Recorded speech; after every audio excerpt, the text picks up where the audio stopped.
ఈరోజు ఆఫీస్ బయట వర్షం పడుతుంటే నా మైండ్ మాత్రం 7 ఇయర్స్ వెనక్కి వెళ్ళిపోయింది.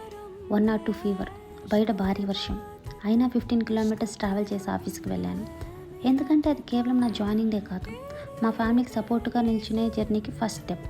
ఈరోజు అదే వర్షాన్ని చూస్తుంటే ఒక విషయం అర్థమవుతుంది. కొన్ని కళలు అదృష్టం వల్ల కాదు, వాటి కోసం వెనక్కి తిరిగి చూడకుండా నడిచిన రోజుల వల్ల నెరవేరుతాయి. ఇది వింటుంటే మీకు ఏదో ఒక మెమరీ గుర్తొచ్చే ఉంటుంది కదా. అలాంటి మీ స్టోరీని కామెంట్స్లో షేర్ చేయండి.